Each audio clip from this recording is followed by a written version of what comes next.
Hello friends, RJ creation ચેનલમાં તમારા સૌનું સ્વાગત છે। તો હું ફરી આવી ગઈ છું નવા વિડીયોમાં નવી વસ્તુ શીખવા માટે લઈને।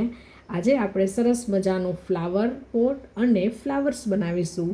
તો અહીંયા સૌપ્રથમ મેં પર્પલ કલરનું ક્લે લઈ લીધેલું છે, તેને લંબગોળ શેપ આપી દીધેલો છે અને તેમાં હોલ પાડી દીધેલો છે। હવે આપણે કુંજાની ઉપરની કિનારીઓ બનાવવા માટે ફરી પાછું ક્લે લઈ લેવાનું છે, તેને આપણે આ કુંજાની ઉપર લગાવી અને ફ્લાવર પોટનો જે શેપ હોય છે એ આપી દેવાનો છે, મોટો હોલ પાડી દેવાનો છે। તો આપણો જે કુંજો છે કે ફ્લાવર પોટ છે એ બનીને રેડી થઈ ગયો છે। તો હવે આપણે આ ફ્લાવર પોટમાં રાખવા માટેના નાના નાના ફૂલ બનાવીશું।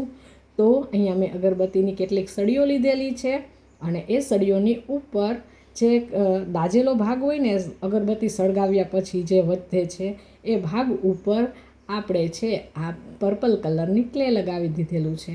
હવે આપણે વ્હાઇટ કલરનો યુઝ કરી અને થોડોક એવો રાઉન્ડ શેપ આપી અગરબત્તીની સળીની નીચેથી છે એ હોલની અંદર આ વ્હાઇટ ભાગને લગાવી દેવાનો છે। તો આપણો ફૂલ બનીને રેડી થઈ ગયું છે। આવા બધા ફૂલ આપણે બનાવી લેવાના છે। તો આપણો ફ્લાવર પોટ અને ફ્લાવર્સ બનીને રેડી થઈ ગયા છે। મિત્રો, તમને મારો આ વિડીયોમાં બનાવેલો ફ્લાવર પોટ કેવો લાગ્યો એ કોમેન્ટ કરીને કહેજો।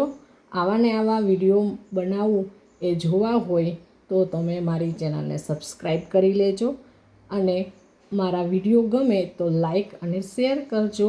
ફરી પાછા આવીશું આવા જ વિડીયોમાં, ત્યાં સુધી આવજો।